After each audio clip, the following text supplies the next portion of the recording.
बिस्मिल्लाहिर्रहमानिर्रहीम। अस्सलाम वालेकुम। मैं हूं सदीक जान और मेरे साथ मौजूद हैं सुहेल इकबाल भट्टी साहब। सुहेल इकबाल भट्टी साहब से बात करेंगे कि कल वफाकी काबीना का बहुत इंपॉर्टेंट इजलास होने जा रहा है। उसमें कुछ चीज़ें हैं वो बहुत इंपॉर्टेंट हैं जो कि हुकूमत को करनी है, और एक ऐसे माहौल में जब पहले ही हुकूमत एक सियासी तौर पे बहुत मुश्किल सूरत हाल का सामना कर रही है। आपने देखा जिस तरह से सेनेट में गिलानी साहब का इलेक्शन हुआ, उसके बाद प्राइम मिनिस्टर ने एतमाद का वोट लिया, और जब उन्होंने एतमाद का वोट लिया तो बहुत ज़्यादा बात हुई और सब ने एक ही बात की प्राइम मिनिस्टर को, और कौम भी सारी यही कह रही है कि महंगाई को किसी तरह से कंट्रोल किया जाए। लेकिन वहीं पे जिस तरह से मुआशी हालात थे, जिस सूरत हाल में इमरान खान को मईशत मिली, उस सारे सूरत हाल में कुछ ऐसे मुश्किल फ़ैसले हैं जो हुकूमत को करने हैं, और ख़ास तौर पे कल भी इस हवाले से कल का दिन बहुत इंपॉर्टेंट है। 3 ऐसे फ़ैसले हैं जो कि इमरान खान साहब को करने हैं, जल्द अज जल्द करने हैं, चंद दिनों में करने हैं, और उनका बरह रास्त असर जो है वो आवाम पर आएगा, और ये बहुत मुश्किल फ़ैसला होगा इमरान खान के लिए। वो फ़ैसले क्या है उन पर बात करेंगे, और साथ ही कौन सा वो इदारा है जिसके सरबराह की तैनाती का कल फ़ैसला होना है, उसके ऊपर तनाज़ा क्या था और क्या होने जा रहा है। बहुत शुक्रिया सर। सबसे पहले तो ये बताएं कि हम इसमें तो बाद में आएंगे कि ये जो फ़ैसले आप करने हैं ये क्यों मजबूरी हैं, क्यों ज़रूरी हैं, किन हालात में इमरान खान को चीज़ें मिली थी और इसके बगैर कुछ चारा नहीं है। लेकिन कल कौन से ऐसे 2-3 चीज़ें हैं जो IMF की शराइत हैं जो हमने करनी है, और शायद उस वाले से कल फैसला हो जाए, उसका आवाम के ऊपर इम्पैक्ट क्या आएगा। देखिए, मामला ये कल वफाकी काबीना का अहम इजलास तलब कर लिया गया है। गुज़श्ता 2 हफ्ते इजलास हो नहीं सका था, सियासी गहमा गहमी थी, प्राइम मिनिस्टर का बहुत फोकस था उन सारे मामलात पर। लेकिन इस दौरान कुछ ऐसे मामलात थे जो कि अब करने बहुत ज़रूरी हो गए हैं। 15 से 20 दिन का टाइम है। आपको पता है हम मुश्किल तरीन फेज़ से गुजरे हैं, जिसकी वजह से मजबूरन IMF का पैकेज लेना पड़ा, और IMF के पैकेज के हसूल के लिए पाकिस्तान तहरीक इंसाफ की हुकूमत ने बड़ी कुर्बानियाँ भी दी थी, जिसमें असद उमर साहब की भी कुर्बानी देना पड़ी थी। अब IMF के पैकेज के बगैर वो जो आपने एक आलमी इदारों की एक जो उनसे क्रेडिबिलिटी आप हासिल करते हैं, उनका कॉन्फिडेंस हासिल करते हैं और अपने सिस्टम को हाउस इन ऑर्डर रखते हैं, वो मुमकिन नहीं था। जब IMF के प्रोग्राम में जाते हैं तो उनकी शराइतों, कड़ी शराइत होती है, मानना पड़ता है। उन शराइत के अंदर कुछ शराइत तो हम पूरी कर चुके हैं, जिसका इम्पैक्ट आया है मुख्तलिफ शेप में, और आवाम की मुश्किलात भी बढ़ी। बिजली के निर्खों में इजाफा मजीद होने जा रहा है आने वाले दिनों में। लेकिन इसके साथ IMF ने एक गुज़श्ता माह इजलास हुआ, उन्होंने कहा कि आपने 2 बड़ी कंडीशंस थी, आपने मीट नहीं की। एक मामला था मुख्तलिफ शोबों को हमने इनकम टैक्स की एग्जाम्पशन दी हुई है। उन शोबों को माजी की वो टैक्स एग्जाम्पशन चली आ रही है, उन शोबों में इन्वेस्टमेंट को प्रमोट करने के लिए, उन शोबों की जो मैन्युफैक्चरिंग है उससे आवाम के ऊपर बर्डन कम पड़े, एक अरेंजमेंट है। IMF ने कहा जी कि ये हनीमून पीरियड मजीद नहीं चल सकता, इसको विड्रॉ करें, जिसकी मालियत 140 अरब रुपए है, और ये हुकूमत को करना पड़ेगा ना एक मनी बिल के ज़रिए से। इतलात ये हैं कि कल वफाकी काबीना इजलास में ये मनी बिल पेश किया जाएगा कि मुख्तलिफ शोबे हैं, तकरीबन 80 के लगभग है, जिनसे ये हमें इनकम टैक्स एग्जेम्पशन फौरी तौर पर ख़त्म करनी है, और ये बिल कौमी असेंबली में फौरी तौर पर पेश करने की मंजूरी दी जाए, चूँकि IMF के साथ प्रोग्राम को कंटिन्यू करने के लिए, और $500 मिलियन का जो हमने किस्त हासिल करनी है प्रोग्राम की, वो हासिल करने के लिए ज़रूरी है।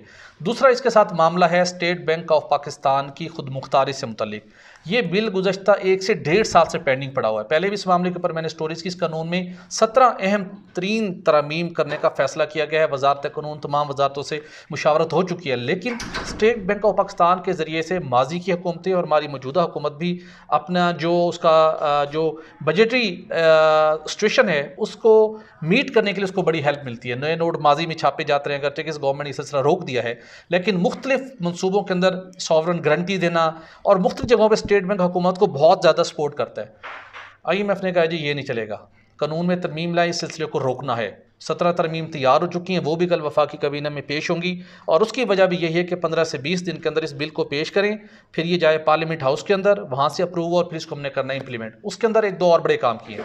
आइंदा वफाकी हुकूमत किसी सरकारी अफसर को स्टेट बैंक का गवर्नर, डिप्टी गवर्नर नहीं लगा सकेगी, जिस तरह माजी में लगते रहे। उसके साथ कोई भी ऐसा शख्स जो कि कौमी ख़जाने से या आवाम के टैक्स पे से तनख्वाह या मराहत हासिल करता हो, या किसी सियासी पार्टी के साथ उसकी वाबस्तगी हो, इवन उसको भी आप गवर्नर आप नहीं लगा सकते। इस तरह स्टेट बैंक किसी हुकूमत के किसी मामले के लिए गारंटीज नहीं देगा, और जो नए नोट नहीं आप छाप सकेंगे। तो काफ़ी सख्त कंडीशन है, जिसका हुकूमत के लिए चैलेंज में अभी तो चैलेंज है, लेकिन लॉन्ग टर्म तो फ़ायदा नहीं होगा इन तरमीम से। लॉन्ग टर्म में डेफिनेटली फ़ायदा होगा, लेकिन उस वक्त जब आपका हाउस इन ऑर्डर हो चुका होगा, जब आप इन सारे मसाइल से निकल चुके हैं। लेकिन असल क्रिटिकल पोजीशन जो है, स्टेट बैंक का बिल है, अपोजिशन आप आने वाले दिनों में आड़े हाथों लेगी हुकूमत को, उसके साथ मनी बिल है, उसके ऊपर भी चूंकि उसका नेट इम्पैक्ट ये है कि जैसे कि मैंने बताया कि नए टैक्स लगने आने वाले दिनों में, नए वाले साल में 700 रुपये के लगने टैक्स, अवाम पर बर्डन पड़ेगा, अवाम को उसको अदा करना पड़ेंगे। हुकूमत के पास कोई ऑप्शन नहीं है, चूँकि 6,000 अरब का आइंदा माली साल में आपने टैक्स कलेक्शन का हदफ हासिल करना है। उसके बाद फौरी तौर के ऊपर 140 अरब की टैक्स एग्जेम्पशन विड्रॉ करनी है। तो जब ये जाएगा तो इत्तेहादी मुतालबा कर रहे हैं, हुकूमती अरकान मुतालबा कर रहे हैं, अपोजिशन जो पिछले कुछ दिनों से उनको मौका नहीं मिला हाउस के अंदर, वो हुकूमत को बहुत ज़्यादा ग्रिल करेगी। लेकिन इसके सिवा आपके पास और कोई ऑप्शन नहीं है कि आप आगे बढ़ें और जो इकॉनमी को बूस्ट देना चाहते हैं। बिलखसूस आफ्टर कोविड आपकी जीडीपी बहुत बुरी तरह से हिट हुई, अब आप चाहते हैं कि उसको हमने बेहतर बनाना है, तमाम शोबों को हमने रैशनलाइज करना है। लेकिन IMF ये कहता है कि जो मैं आपसे कह रहा हूँ वक्त मुनासिब है या नहीं है, अवाम परेशान होती है या नहीं होती, आप फौरी तौर के ऊपर टैक्स रेट भी बढ़ाएं, टैक्स कलेक्शन भी बढ़ाएं, उसके साथ साथ बिजली का टैरिफ भी बढ़ाएं। तो ये आने वाले कुछ महीने जो है ना, अवाम को और हुकूमत को मेंटली तौर पे बिल्कुल प्रिपेयर रहना चाहिए। बहुत मुश्किल तरीन लम्हात हैं, और बिलखसूस उस हुकूमत के लिए जिसने पिछले 2-2.5 सालों में बहुत मुश्किल फेज़ से निकली है, बहुत से स्ट्रक्चरल चेंजेस लेके आए हैं। लेकिन अब एक ऐसा फेज़ है जिससे निकल के आपने एक स्मूथ ट्रांजिशन की तरफ जाना है। ये एक सबसे मुश्किल फेज़ है जहाँ पे आप फंसेंगे, क्योंकि अवाम की इस वक्त क़ुव्वत ख़रीद और क़ुव्वत बर्दाश्त जो है ना, वो बिल्कुल जवाब दे चुकी है। वो चाहते हैं कि महंगाई कुछ कम हो। अब कम होने के तो साल लग नहीं रहे, पिछले कुछ माह से उन्होंने कुछ थोड़ा सा बहुत ग्रेजुअली बढ़ रही थी। अब ये 2 जब मेजर्स लेंगे ना, तो बहुत तेज़ी के साथ ही महंगाई बढ़ेगी, और उसका अल्टीमेटली अब इमरान खान साहब और उनकी टीम कैसे इसको अवाम के सामने मैनेज करती है। और सबसे बड़ी बात यह है कि माजी के अंदर भी IMF की इस किस्म के मुतालबात होते हैं। आपकी अच्छी मुआशी टीम हो ना, वो IMF की उन कंडीशंस को मीट करते हुए राइट लेफ्ट ऐसे मेजर ज़रूर लेती है जहाँ पे अवाम को कुछ सेगमेंट को रिलीफ ज़रूर मिले, जिसके अंदर आप इनका एहसास कैश प्रोग्राम है, यूटिलिटी स्टोर्स कॉरपोरेशन है, और तवानाई की कीमतें हैं। अगर इन 3 शोबों को आने वाले दिनों में इनकी मुआशी टीम ने, जो कि सारी जो है ना सबका रुख अपनी अपनी सब ने मस्जिद बनाई हुई है, वो आपस के अंदर ये इंक्लाइन नहीं है, अगर इन 4-5 लोग इनके आपस में सेम पेज के ऊपर हों और इन 3 शोबों को अगर ये टारगेट कर लें, तो अवाम का जो तकलीफ़ है, जो मसाइल हैं, वो आने वाले दिनों में इन स्ट्रक्चर चेंजेस के बावजूद काबिल बर्दाश्त हद में रहेंगे। अच्छा, ये भी क्या इसका कोई इम्कान है कि हुकूमत IMF से बात करे और उन्हें बताए कि ये सूरत हाल है और अभी हम इसको फौरी तौर पे नहीं कर सकते, इसको कुछ डिले कर दिया जाए? देखिए, IMF वाले इस मामले में बड़े रुतलेस होते हैं। एक साबिक वफाकी वज़ीर ख़जाना रहे, मैंने उनसे पूछा, माजी के अंदर भी IMF इस किस्म की मुतालबात करती है और उन्हें कुछ परवाह नहीं होता कि मुल्क के सियासी सूरत हाल क्या है, लोगों की बाइंग पावर क्या है, किस सूरत हाल से दो चार हैं।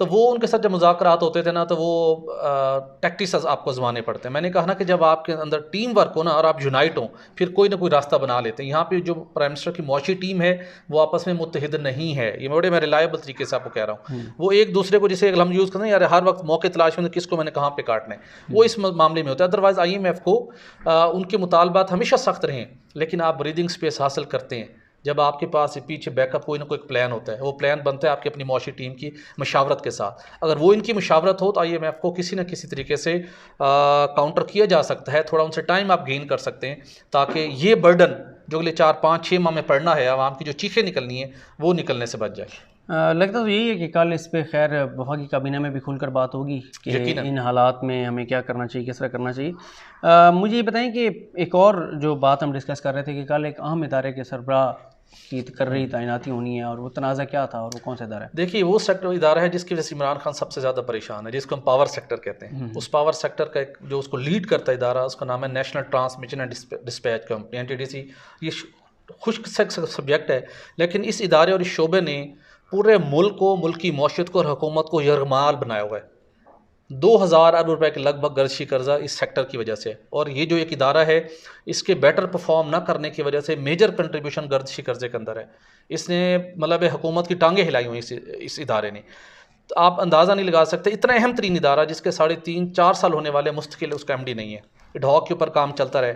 जब इडहॉक के ऊपर चलता है तो कोई भी आके वो डिसीजन नहीं लेता जिनकी ज़रूरत होती है। अब इसका 2 इजलास कब कबीना में ये मामला गया, वहाँ पे कंट्रोवर्सी क्रिएट हो गई। बोर्ड ने शॉर्ट लिस्टिंग की, उन्होंने 5 नाम भिजवाए।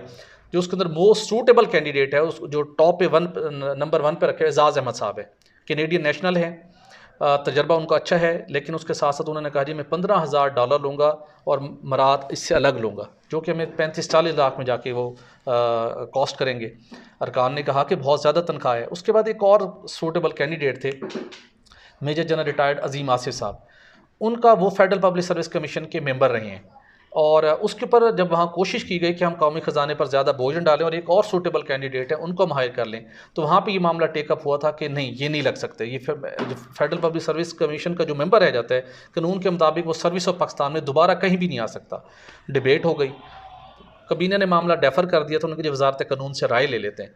वजारत कानून ने, जो मेरा ज़राए ने इस बात की तस्दीक की है कि उन्होंने अपनी राय दे दी है, उससे तो मेजर जनरल अजीम आसिफ साहब की राह हमवार होगी। उन्होंने कहा जी कि जो NTDC का मुलाजमत है वो सर्विस ऑफ पाकिस्तान में शुमार नहीं होती, लिहाजा आप अजीम आसिफ साहब को 3 साल के लिए MD NTDC अपॉइंट कर सकते हैं, क्योंकि ये वो शोबा है जिसकी वजह से पाकिस्तान बहुत ज़्यादा अगर माली तौर पर बात करें तो संगीन चैलेंज से ज़रा आसान से अल्फाज में बता दें कि इस शोबे ने करना क्या होता है।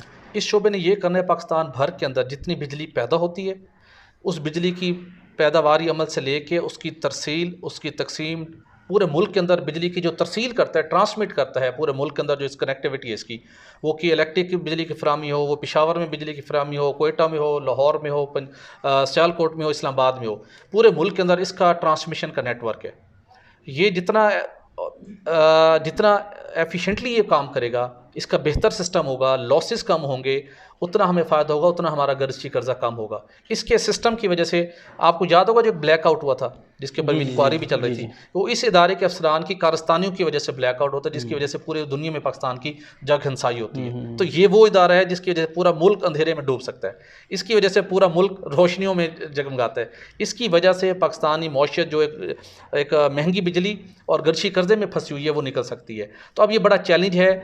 अजीम आसिफ साहब की राह हमवार कर दी, मेरे मुताबिक वो चूँकि ड्यूल नेशनल भी नहीं है, पाकिस्तानी हैं और उनका रेलिवेंट एक्सपीरियंस भी है, तो शायद कल कुरा उनके नाम के ऊपर निकले। लेकिन एजाज़ अहमद साहब जो कैनेडियन नेशनल हैं, अगर वो होते हैं, कुछ लोग उनके लिए बहुत स्ट्रॉन्ग लॉबिंग कर रहे हैं, अगर वो हो जाते हैं तो उनकी फिर लिटिगेशन होगी कि ये ड्यूल नेशनल हैं और हुकूमत ने एक फ़ैसला किया हो कि ड्यूल नेशनल नहीं लगना चाहिए, तनख्वाह उनकी बहुत ज़्यादा मुतालबा कर रहे हैं। और अजीम आसिफ साहब जो उन्होंने कहा जी कि MP1 स्केल के मुताबिक जो तनख्वाह बनती है करीबन 6-7-8 लाख रुपए वो दे दें तो मैं काम करने को तैयार हूँ। तो इस मामले के ऊपर भी बेहद भी फैसला अब कल होना है। चलें देखते हैं, कल काबीना इजलास के बाद कोशिश करेंगे, मैं ना भी हुआ तो आप कर लीजिए, क्योंकि आपको पता है कि मैंने कुछ दिन के लिए रुखसत पर जाना है। तो आपने सुना जैसे शोएल इकबाल भट्टी साहब ने बताया कि जिस हालात में, जिस सूरत हाल में मईशत मिली और हम IMF के पैकेज में हैं, IMF के साथ एक मुआहदे में हैं, तो उसमें कुछ सख्त फ़ैसले करने हैं और अब देखते हैं वो सख्त फ़ैसले का लिए जाते हैं, नहीं लिए जाते, और अगर वो लिए जाते हैं तो साथ क्या ऐसा इंतज़ाम किया जाए कि आवाम को उन मुश्किलात का सामना ना करना पड़े जो कि मुतवक्के तौर पर नज़र आ रहे हैं। हमें अपनी दुआ में याद रखिएगा। अल्लाह हाफ़िज़।